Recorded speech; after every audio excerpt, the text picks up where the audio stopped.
शरिया से समझौता नहीं, यूसीसी कबूल नहीं। अगर शरिया को छेड़ा तो फिर क्या? यूसीसी से मुस्लिम पर्सनल लॉ को एतराज क्यों? पीएम मोदी के एक फैसले से कन्वर्टेड हिंदुओं को कितना फायदा? धर्म ज्ञान पर वकील साहब अश्विनी उपाध्याय की बड़ी बात।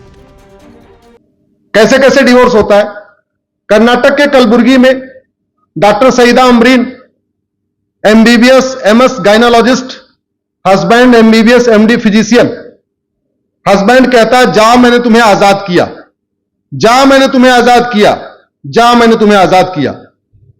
डॉक्टर सईदा अमरीन काजी के पास गई, बोले हमारे हस्बैंड ने ऐसे बोला कि 3 बार बोला जाओ आजाद किया, आजाद किया, आजाद किया, क्या करूं? बोले तुम आजाद हो गई, जाओ।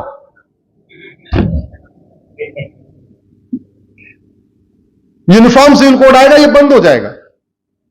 यूनिफॉर्म सिविल कोड आएगा तो ग्राउंड्स ऑफ डिवोर्स फिक्स हो जाएंगे। अगर कोड होने पे होना है, पागलपन होने पे होना है, नपुंसकता पे होना है, बाजपन पे होना, जो भी ग्राउंड्स ऑफ डिवोर्स होगा सबके लिए कॉमन हो जाएगा। तो फायदा किसको हुआ? कन्वर्टेड हिंदुओं को। किसको फायदा हुआ? आप लोग शब्द यूज किया करिए, हिंदू और कन्वर्टेड हिंदू, और दूसरा कोई शब्द मत यूज किया करिए, मैं आपसे आग्रह कर रहा हूं। तो यूसीसी का फायदा किसको हुआ? कन्वर्टेड हिंदुओं को। यूनिफॉर्म सिविल कोड आएगा, गुजारा भत्ता का अधिकार सबको मिल जाएगा। तो हिंदू जैन बौद्ध सिख में तो पहले मिला हुआ है, तो फायदा किसको हुआ? जोर से बोलिए जरा। यूनिफॉर्म सिविल कोड आएगा, गोद लेने का अधिकार सबको मिल जाएगा। तो फायदा उसको हुआ जिसको गोद लेने का अधिकार नहीं है। बड़ी इंटरेस्टिंग स्टोरी है।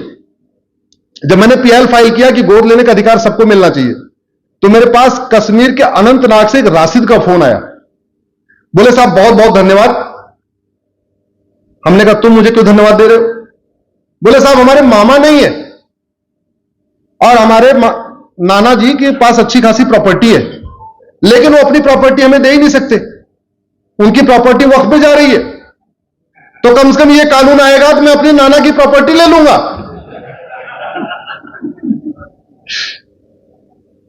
तो अगर यूनिफॉर्म सिविल कोड आएगा, गोद लेने का अधिकार सबको मिल जाएगा, भरण पोषण का अधिकार सबको एक समान हो जाएगा, विरासत का एक समान अधिकार सबको हो जाएगा, वसीयत का एक समान अधिकार सबको हो जाएगा, एक पति एक पत्नी का नियम सब पे लागू हो जाएगा। अब एक पति एक पत्नी नियम हिंदुओं में पहले लागू है, तो फायदा किसको हुआ? कन्वर्टेड हिंदुओं को। हलाला बंद हो जाएगा, फायदा किसको हुआ? मुताह बंद हो जाएगा, किसको फायदा हुआ? जोर से बोलिए। मिस्यार बंद हो जाएगा, किसको फायदा हुआ? अच्छा, मुताह मिस्यार के बारे में आपने सुना नहीं होगा। मेरी पीआईएल चल रही भाई साहब सुप्रीम कोर्ट में। मुताह और मिस्यार 15 दिन के लिए कॉन्ट्रैक्ट मैरिज होती है, 20 दिन के लिए, 2 हफ्ते के लिए, 3 हफ्ते के लिए, 4 हफ्ते के लिए। वो अरब के से खाते हैं, क्योंकि शादी की उम्र 9 साल है तो 10-11 साल की बच्चियों को छांट लेते हो। लखनऊ में, कोची में, हैदराबाद में, ऐसे जगह जगह गरीब मां बाप को 10 लाख रुपए दिया, उन्होंने अपनी बच्ची दे दिया। क्या कर लिया? मुताह। मुताह मतलब कॉन्ट्रैक्ट मैरिज। और उसके बाद वो 1 महीने मस्ती करते हैं और प्रेग्नेंट करके छोड़ के चले जाते हैं, क्योंकि कुछ और यूज करना भी उधर गड़बड़ है, कुछ यूज करेंगे नहीं, 1 महीने साथ में रहेंगे, बच्ची प्रेग्नेंट हो गई और वो चले गए। अब उस बच्ची का क्या होगा? कोई और तो निकाह करेगा नहीं। मां बाप कितने दिन रखेंगे?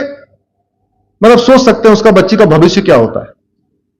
यूनिफॉर्म सिविल कोड आएगा, ये मुताह बंद होगा, मिस्यार बंद होगा, तहर्रुस बंद होगा, तलाके हसन बंद होगा, तलाके हसन बंद होगा, तलाके बाइन बंद होगा, तलाके किनाया बंद होगा।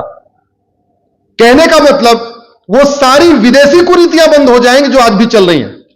जो कुरीतियां भारत में शुरू हुई उनके लिए एक एक करके कानून बनता गया। छुआछूत के लिए कानून बना, सती प्रथा के लिए कानून बना, बाल विवाह के लिए कानून बना। जो कुरीतियां भारत में आई थी उन सबके लिए कानून बना। लेकिन जो कुरीतियां विदेशों से आई थी, मंगोलों के साथ आई, चंगेजों के साथ आई, मुगलों के साथ आई, उनके लिए कानून नहीं बना। जबकि संविधान कहता है कि संप्रभु भारत बनाओ, यानी विदेशी कुरीतियां नहीं होनी चाहिए, विदेशी कुप्रथाएं नहीं होनी चाहिए, कुछ भी नहीं होनी चाहिए, उस पर चर्चा ही नहीं होनी।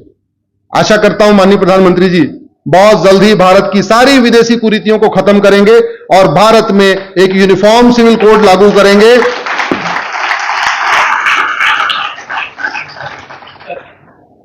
अच्छा, आप ये देखो, हमको लोग कहते हैं कि नहीं मत केवल हिंदुओं का। अब ये बताओ, इस पीआईएल से हिंदुओं को कोई फायदा है क्या? जितनी सारी मैंने पीआईएल फाइल कर दिया। मैं किसके लिए लड़ रहा हूं? कन्वर्टेड हिंदुओं की। किसके लिए लड़ रहा हूं? कन्वर्टेड हिंदुओं के लिए। लेकिन लोग मेरे ऊपर आरोप लगाते हैं मैं केवल हिंदुओं के लिए लड़ रहा हूं।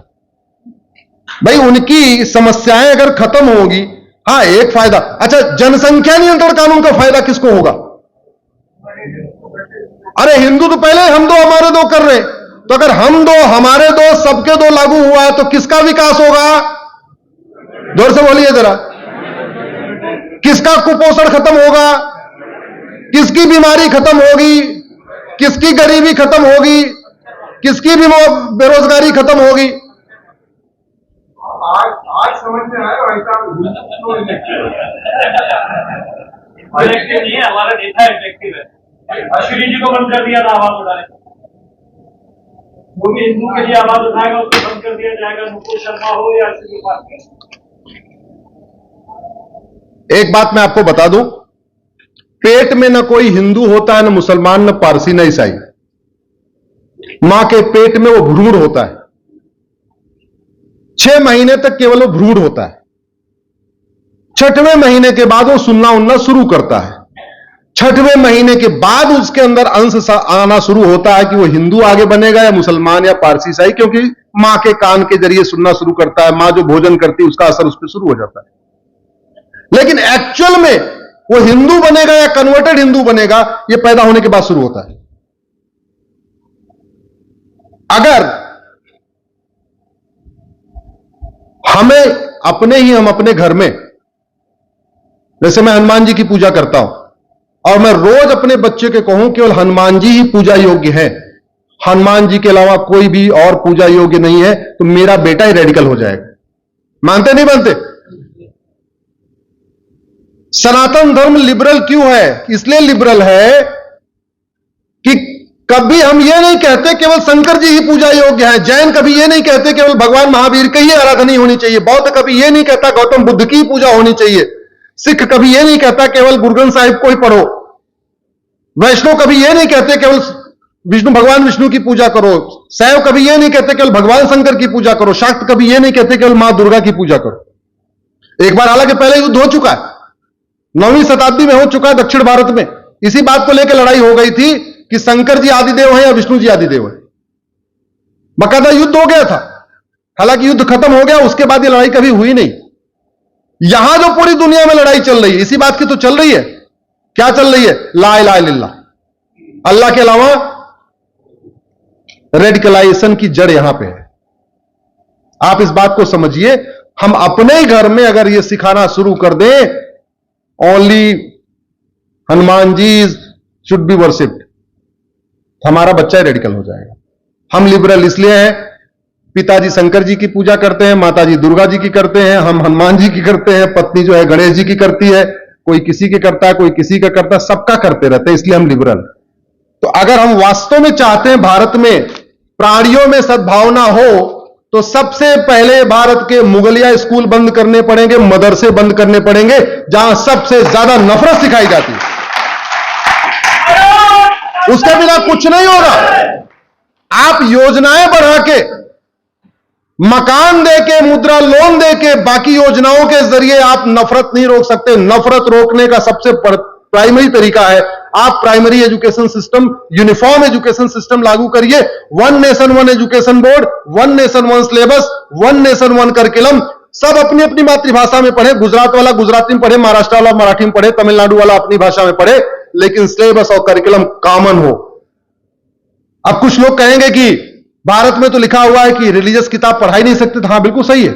संविधान कहता है रिलीजियस किताब नहीं पढ़ा सकते। तो भगवत गीता, रामचरितमानस रिलीजियस किताब नहीं है, ये धार्मिक किताब है। धर्म और रिलीजन में अंतर समझिए। रिलीजन का मतलब जहां 1 बुक 1 गॉड हो, और धर्म का मतलब ऐसा नहीं होता।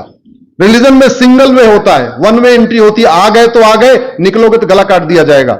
धर्म ऐसा नहीं कहता। रिलीजन कहता है हम जिसे कहते हैं, हम क्या बोलते हैं? धर्म की, रिलीजन कहता है हमारे रिलीजन की जय हो। हम कहते हैं अधर्म का नाश हो, रिलीजन कहता है जो हमारे रिलीजन को ना माने उसका नाश हो। हम कहते हैं प्राणियों में सद्भावना है, मजहब कहता है जो हमारे मजहब वालों में सद्भावना हो। हम कहते हैं विश्व का कल्याण हो, मजहब कहता है हमारे मजहब वालों का कल्याण हो। ये डिफरेंस है। तो भगवत गीता विधायक जी, रामायण, रामचरितमानस, इसमें कहीं नहीं लिखा हुआ है हिंदू बन जाओ। ये धार्मिक पुस्तक है और भारत का संविधान धार्मिक पुस्तक के ऊपर रोक नहीं लगाता है। यह अलग बात है कि गड़बड़ी के कारण हमारे जजों ने धर्म को रिलीजन समझ लिया, रिलीजन को धर्म समझ लिया। और जजों ने क्यों समझ लिया? पिताजी उनके बैरिस्टर थे अंग्रेजों के जमाने में, तो उन्होंने पूरी अंग्रेजी की पढ़ाई पढ़ी। दादा बैरिस्टर थे, पिताजी बाद में जज हो गए, वो खुद भी जज हो गए, पढ़ाई उनकी पूरी कॉन्वेंट की है। धर्म और रिलीजन के अंतर को तो उन्होंने समझा ही नहीं। जैसे पांचों उंगलियां बराबर नहीं होती, ऐसे धर्म और रिलीजन बराबर नहीं होता। ये हम कहते हैं ना, सर्व धर्म संभाव, हो ही नहीं सकता।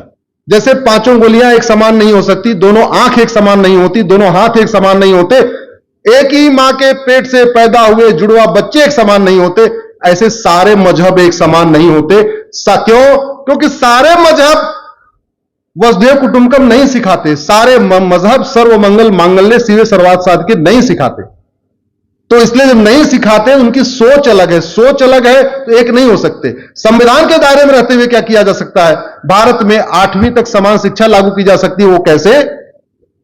एक कानून है राइट टू एजुकेशन, पता होगा आप लोगों को, जो है 8वीं तक सबके लिए समान है। और जब राइट टू एजुकेशन एक्ट बना था तो मदरसे भी उसमें शामिल थे।